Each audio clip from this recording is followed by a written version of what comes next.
Happy, Merry New Year's Eve to you all. Hopefully, this message finds you guys all well. I wanted to address a few things that I had been reflecting on here recently. Had a good friend send me something that really took me back to the basics. It really took me back to the basics, and it's got to do with the flow state and how important it is for us to get into a flow state consciousness within our life. You know, with the holidays, it's very important to understand that, we tend to focus a lot on, you know, the presence, right? Like young people and like that young spirit within us, we're really happy to be able to enjoy the newness of a gift, right? The newness of a new holiday, the newness of spirit that you feel within your family, that you feel within your own soul and within your own mind, knowing that, we're coming to the end of a year and we know that 2022 is right around the corner. We know that things are going to change and shift within our lives. And sometimes newness is associated with either great pain or great joy, because we've had things change throughout this year. We've had people that we've lost throughout this year. We've had people that we've gained throughout this year. And we are now celebrating on the chance that we have to be with one another and to be in a new space, right? But the reason why I got on here is because I want to talk about that, the flow state, and the importance of what that looks like in the newness, in the transition period. Because what flow is, by definition of Napoleon Hill from Think and Grow Rich, is the burning desire that we have as matched with the detachment from outcome.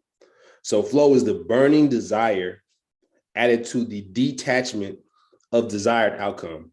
So there's things that we want in our lives right now, and moving forward, that we really, really want.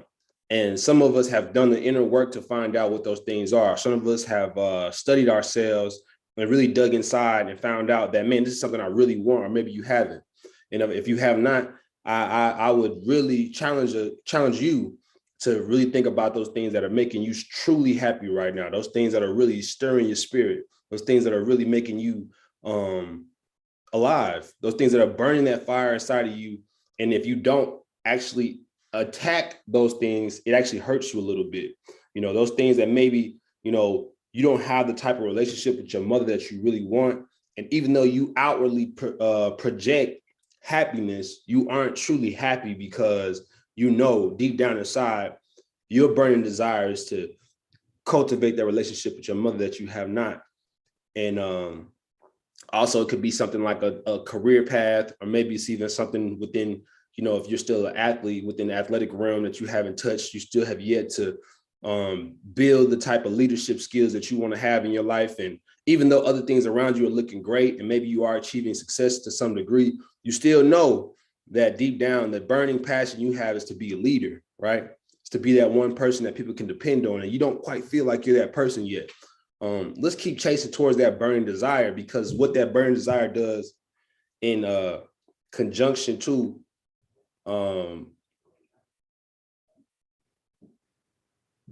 the detachment, right? The detachment to our outcome, what that does is it makes it to where we are able to flow. Now, without the flow state and being able to hit that flow state, what flow state is the challenge. It's us meeting challenge and having a ability to not worry about what happens next, because we know we are in a state of us. When you're in a flow state, you're more of you.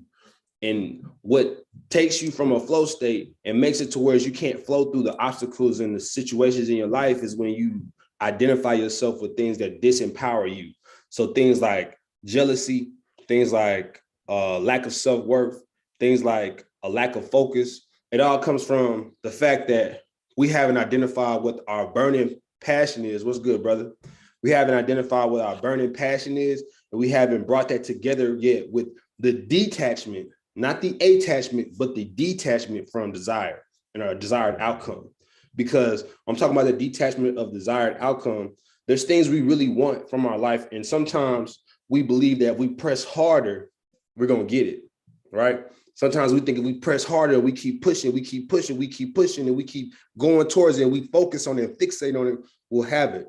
But the reality of it is when we focus really hard on something and we try to get it because we're just trying so hard, we actually lose more of that thing that we really want. So it's important to take that fist and let it go, right? Take that fist and let it go and let it open up and be open to all of the situations that could possibly present themselves within your burning desire, because everything is working in your favor.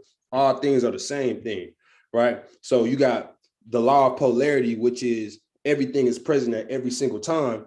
So if we're not willing to accept all things that can possibly happen at a given time, then what that means is that we are actually suffocating success or suffocating what we really want from our life by will of force.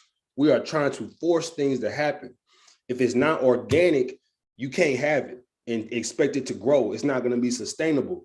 This is why certain teachers like Dr. Sebi have always talked about things like the organic Mediterranean diet, which is more of a, fruits and roots and water and all of the things that give you nutrients. Those things will feed you, and they'll actually give to your brain, they'll give to your soul, they'll give to your spirit. Those things that we have in our life that are natural are the things that will create sustainability. That's why resources are so important in this country, because the country knows that we could continue to make money off of resources that could be renewable, they could continually be used, right? Because anything else, man-made, manufactured, it can't be sustained, because you have to continue to push money into that. It becomes an expense. It's the same thing with our mind and our spirits. We have things that we create and systems that we create within our mind and our spirits that have to be constantly spent upon. It's like energy expenditure is constant because it's not of you, it's not natural. So the things that we do that are natural, the things that we come towards and we move towards that are more natural are going to be the things that we can sustain with, right? So when I'm talking about the unattachment from our desired outcome, it's all about saying, this is what I want. I'm willing to do what I need to do to get it, but however it happens, the how, I'm not concerned with that, because whatever comes, I'll be able to adapt to it. And I was listening to a teaching that was talking about the German soldiers back in the day, the German armies. They had a saying that basically said that the great general is great because he's able to detach himself from the war while carrying a plan within it. So you carry a plan within the war, you carry a plan to the war, but you're not stuck on the plan. You're able to adapt to the plan. And they know that adaptation is important. And the only way you can adapt successfully is by being organic within your moves.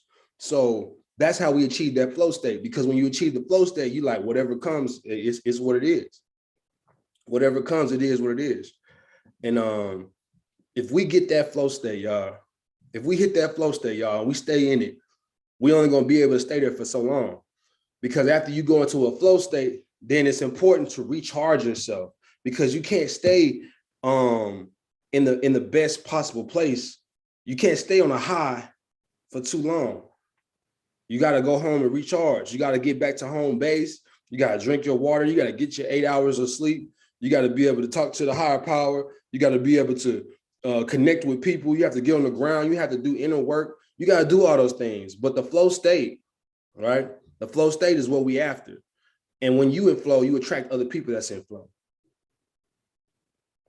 When you in flow, you attract other people that's in flow. So what you are is what you're bringing into your space. So be conscious about the people that you're taking in and you loving on and you taking information from, because they could be detaching you. And when I say detachment, not the good detachment, they are the ones that are taking you from your path. You detach yourself from your outcome, the desired outcome, but don't allow people to detach you from the plan. You detach you from the determined or desired outcome, but don't let people detach you from your plan. So as we move forward into 2022, I can't say it. 2022. Come on now, Sloan.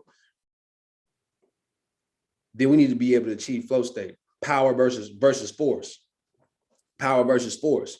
Because when you're powerful and when you feel power, you are engulfed by power.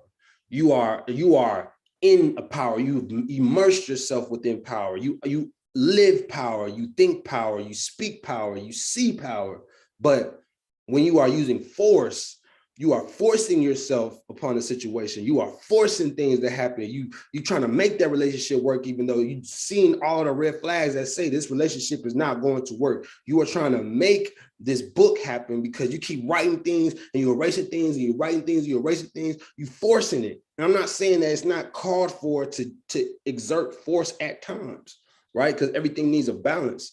But you are not in power once you are exerting an extreme amount of effort. Once you are in power, that means that everything you do is that. Everything that we are is what we consistently are every single day. You can even sleep in power, because the thing is that you become it. You immerse yourself in it totally. It's like a person underwater and you just sit in the water and you become the water.